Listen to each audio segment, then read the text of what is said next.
Hey there guys, it's your girl Tinesha and welcome back to my channel, Tinesha W. If you don't know, I'm gonna show you. Tinesha W. So extra. Anyway, if you are new here, welcome to my channel. If not, then still welcome because like the hell, everybody is welcome on my channel. So y'all are not new to this, you are true to this regardless of the situation. Please subscribe to my channel. Like, you're probably gonna read my mind anyway and hear what I'm gonna say. Subscribe, please and thank you. Leave a comment down below, like the video, share it, just spread the love. So we're gonna jump to the video right now. So today's video is going to be about the kissing booth number 2. So for those of you that don't know what the kissing booth is, and you haven't seen kissing booth number 1, then I advise you to stop this video right now, go on Netflix and go watch the kissing booth 1 so you understand what's happening in the kissing booth 2, because like you're not going to understand what's happening. And if you still haven't seen the kissing booth 2, then go watch it first before I spoil a lot of stuff for you, because I feel like I might spoil something. Like, I don't know what's going to come out of my mouth, so it's better I warn you than for me to just, you know, projectile vomit everything that I'm going to talk about, you know? So go check it out and then come on back here. Cool? Cool. So where the second movie starts off is pretty much where the first movie ended, and that is pretty much where Noah goes off to Harvard University, leaving Elle in California, having to like go through her senior year by herself, and yeah, typical. So obviously they're facing the challenges, Noah and Elle are facing the challenges of the long distance relationship, trying to make it work. Elle's trying to figure out what she should do with her life because they're senior year in high school, and she's still best friends with Lee, but he has his girlfriend. I forgot her name. I should probably figure out what her name is, but like I feel like she was really a non-factor that I didn't really care, even though she just kind of whines a lot. But I kind of understand her perspective. I'll get into that later. Anyway, so yeah, we're with Elle. She's trying to figure out life, like most high school seniors are.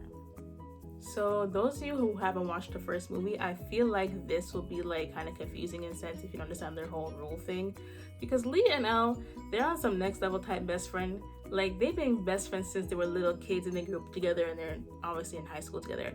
And like their kind of rules are like kind of sets like the challenges throughout the relationships. I'm gonna read some of them, especially the ones that are like made an issue throughout the movie, so like brace yourself. Okay, let's start off with some of the ones from the movie. So they have rule number 5: always do the Thanksgiving wishbone with their best friend. Sorry, with your best friend. Okay, fair enough, because like throughout the movie they do Thanksgiving together, because Lee's mom and Elle's mom, who unfortunately passed away, they were best friends and they went to the same school, and that's how they became best friends. Rule number 19 was like probably the biggest concern throughout the movie for them: always go to the same school as your bestie. Okay, that's fair enough. Now I'm going to just read a couple of the random ones because you can get an understanding of what type of rules they have. So let's start with number 1. Only your best friend gets to know your birthday wish. Okay, that's fair enough. Not controlling it. Number 2, never share our secrets with anyone else. Fair enough. Best friends shouldn't share each other's secrets. Okay, these are normal so far. Number 9, relatives of your best friend are off limits. See, this was the biggest issue from movie 1, because like Elle obviously fell for Lee's older brother and he couldn't like stand it. But like that's kind of controlling, but not really, because like I kind of get that one. Like, if you're dating your best friend's sibling and you guys go south, you're gonna have to see each other regardless, because like you're best friends with your brothers. Okay, I'm confused myself. Your best friends with your brother. Oh my god, why is it so difficult? You are best friends with your ex's brother. There we go. Jesus, why was that so hard? Oh my god. Okay, back to this. No matter how mad you are at your best friend, you have to forgive them if they give you ice cream. And that's rule number 7. But yeah, these are cute. I'm not going to say all of them, but like you get my point. Okay? They have this like really close-knit type relationship. And they're like really into like DDR, Dance Revolution, for those of you that don't know what that acronym means. Like they're like I don't know what the word is, like obsessed. There you go. upset. Anyway, back to the point. So, yes, Elle is in her senior in high school. Lee has his girlfriend. Her boyfriend is across the country in Boston. Like, she has a lot to deal with. But, like, don't we all, Elle? Don't we all, girl? So, like, she has a choice. Her best friend Lee wants her to go to Berkeley University with him because, you know, rule number 9. Rule number 9. They go to the same university. But then Noah comes along and be like, yo, I want you to come here with me. Don't give no reason because that's her man. He wants her to come. So Elle's torn between the two schools, obviously, because like she has to choose between her best friend and her boyfriend. And they're both brothers. 2 Flynns. Little Flynn, big Flynn. So obviously Elle's like really torn. She doesn't even tell Lee about it, which is really bad on her part. Like honestly, I feel like Elle creates so much problems for herself because she just keeps things to herself. But like this movie did not have to be over 2 hours long if Elle just was honest with Lee for the start. She could be like, oh Lee, like I know we had these rules from when we were a kid. You guys are adults. You guys are turning into adults. You don't have to like focus on these rules from when you made when you were 6. That's just my opinion though. I'm not in Elle's situation. I didn't have a best friend from when I was 6, so I can't like do the same thing as her. I can't really explain myself. But like I feel like Elle can like fix a lot of problems if she just explains herself right away. Including with Noah, because like the whole thing with she found the earring in his room, we're gonna get to that later. It's just like too much. Girls, too much. So yeah, I kind of spoiled something. So yeah, like most relationships, long distance relationship, there are problems. You're gonna feel insecure. You're gonna feel like, okay, is this gonna work out? Because like you're so far apart. Am I like too clingy? Which I understand. But like, I don't know. She needs to be more honest. Like, Noah, he's the type of guy that like had a really flirtatious past before he met Elle. Like he was like tonguing down girls, probably the entire class if he probably could, because like he's that guy. He is hot, he got a nice body, and everybody wants him. Fair enough. And that's the guy that Elle got, and that's the choice she has to make. But I guess he changed his ways for Elle. But like he's off in Boston, he made some friends. He made a beautiful friend, which is also the main problem between him and Elle. And this beautiful girl is obviously British for whatever reason. Of course, it's the British girl who is model-like and has a nice accent, who is going to be the cause of Elle's problems.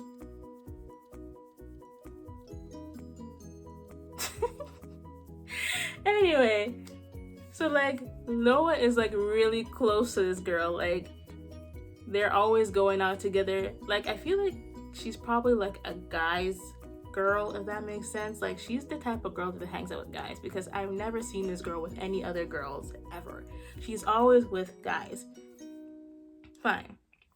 Elle sees this girl, she obviously feels insecure about her because she is beautiful. And like most females, when they find out your boyfriend has a friend that's a female, what do? You stalk their Instagram, find out who the girl is, and then stalk their Instagram too. You know you did it. Don't even doubt it. So now we're gonna talk about Marco. So the movie, first of all, is called The Kissing Booth number 2. Which means there has to be a kissing booth somewhere in this movie, because that's the point of the movie. It's called The Kissing Booth. So obviously Lee and Elle are gonna have the kissing booth, obviously, because that's their thing. That's the whole plot of the movie. And they need to find candidates for people to want to kiss. Because last year they had Noah Flynn. Now they ain't got no Noah Flynn because he graduated. So they need to find a new hottie to kiss, okay? And who did they find? Marco. Oh my god, Marco. That scene where Elle was just talking about his body when he was working out over the what is it called in the high school? The PA system, is that what it's called? Where you're in the school and they just talk. The principal, I'm gonna call it PA system. I feel like it's the PA system. And she just describing the guy's body. Oh my god, that's secondhand embarrassment. The poor girl. But I don't blame her. He does have a nice body. But yeah, this is gonna be the strain, the struggle, the little bit of temptation to test like Elle's relationship. So when Ella's put in this place where she has to try to go to Harvard, she finds out that the expenses is going to be really, really, really high. So she sees this DDR competition. She tries to get Lee to do it with her because that's her ride or die partner. But then he's also having a problem with his girlfriend because she's not with it, with Lee hanging out with her all the time. With Lee hanging out with Elle all the time. Like, Elle is literally the third reel messing up the relationship, and she don't even know it because Lee can't tell her that, because he really loves his best friend, which is so cute but really sad at the same time. I don't have any guy best friends or really any guy friends, so I can't even say anything about it to understand like this point of view. So if you guys have if you guys are a female or if you guys are a guy that have an opposite sex best friend, let me know down below how it is, because I don't get this. Because unfortunately I never really had anything like that. Like, I had guy friends growing up, like I was a tomboy, but like I don't get it. We're not like friends like that because we all grew up and went our separate ways. So I don't know. Anyway, they get Marco to do the kissing booth because the L beats him at DDR, and Lee gets him to also take his place for the DDR competition freestyle so that she could win the $50,000 cash prize for her tuition for Harvard. So prior to Elle going to Boston, she had a little bit of doubt and insecurities with Chloe, obviously, because Chloe is gorgeous, she's a model type, you know, the usual. So when she does go to Boston, Ella's having a great time with her man. She meets Chloe. Chloe seems nice, but then the problem starts when I guess Elle finds an earring that belongs to a female under Noah's bed, and obviously you're gonna think the worst possible situation that's gonna like come to mind. And then at the same time, because Noah's in the shower, he gets a text from Chloe that Elle reads, and then she just kind of storms off and goes to the airport and then leaves Boston back to California. Yeah, so she has issues with Chloe. And like she keeps digging into the girl's Instagram, and then she later on eventually finds out that the earring belongs to Chloe because she's like stalking like, you know, year-old pictures and such. And then she also finds out that like Noah goes out with her constantly. Like Noah went to a concert with her, and then I guess when Elle called his phone, one of his guy friends picked up because he forgot his phone, and like Elle asked who he went with, and the guy friend was like he went with Chloe. But then like later on when Elle talked to Noah, he lied and said he went with the guys. So like there's obviously like distrust in the relationship. Like I don't know why Noah couldn't just be like honest and be like, yo, I just went with this girl because like we're friends. But like there needs to be some type of suspense throughout the movie, so they have to do all this ridiculous stuff to make us engaged. That's why. That's all. And obviously she's going to vent to cute, handsome Marco, who's helping her with her DDR dance competition to possibly win money for her to possibly go to Harvard with her boyfriend that she's not really sure about. You see how ridiculous this is? But this is not my life. I'm not 18 years old, and I don't think I had that much difficult situations in life. I really did not have a lot of this problems, so I can't relate. Maybe in college I didn't think I had that much problem either, because like I feel like life was pretty smooth sailing, but like this is a movie, so everything has to be overly dramatic for no reason, okay? So just bear with me. So after Noah lying to Elle, like Elle is pretty convinced that Noah is cheating on her, so she's doing everything to try and forget. And then also she's also in the middle of the fight between Lee and his girlfriend, because Lee still hasn't told Elle that like the girl doesn't want her around because like she's too much of a third wheel. Like this is really sad because like they do everything together. Lee and Elle did everything together prior to them having relationships with separate people. Like they used to do birthdays together because their birthdays are the same day. They used to do like Halloween stuff, like, and they did the Halloween costumes at their dance. Like the s'more costume was what they were supposed to go as, but then I guess they changed their mind last minute and he didn't tell his girlfriend, and she showed up as a marshmallow, which is really upsetting because like I would be pissed off if I showed up to a dance with my boyfriend and he's dressed as something else. Like I'm a marshmallow and you gonna be Ghostbusters with your best friend? I would be pissed off too. But they work it out. Like this movie was a hot mess, but it's like it's so cheesily enjoyable. Like you can't really like turn away from it because like it's a typical cliche movie. Like I feel like this movie is very similar to All the Boys I've Ever Loved Before. I don't know if that's how it goes, but it's like that Netflix movie where they had a part 2, and it's exactly the same thing. It's like from the first movie they left off, they ended it off as them being in a relationship. Fine.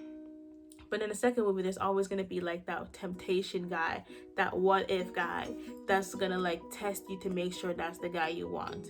And you're gonna test him out a bit, like by obviously kissing him, because the same thing happened in that movie that happened in Kissing Booth. She obviously ended up kissing Marco after the DDR concert, because the DDR performance that they did, and Noah seen it because he came to surprise her and he was watching her, and that was kind of awkward. I felt bad for him. But like, there's gonna be challenges that they face. There's gonna be this guy there to test out your relationship to see if it's really worth it. Is it worth it to fight for this relationship? Is it worth it for me to travel across the damn country for you? I personally don't feel like it is, but that's just my opinion. Like, I don't feel like anybody should be making a decision that big, because like, if you do move all the way there, then what? And you guys break up, then what? You're gonna be in Boston by yourself. All the friends he met are his friends. They're not gonna be on your side. They're gonna be on his side. So then you're just there left stranded, gonna have to start anew. So then what? But that's not my life. It's not my life, so whatever. Okay, so like, obviously everything does work out in the end. Like, there are times where Noah and Marco, they had this like little awkward face-off thing, because like, I feel like Noah had to do like, you know, macho man kind of like taunting thing to like, I guess, prove a point of how he's more worthy for Elle than he is, which makes no damn sense. And one thing I don't understand is this: why did Noah bring Chloe to his Thanksgiving dinner?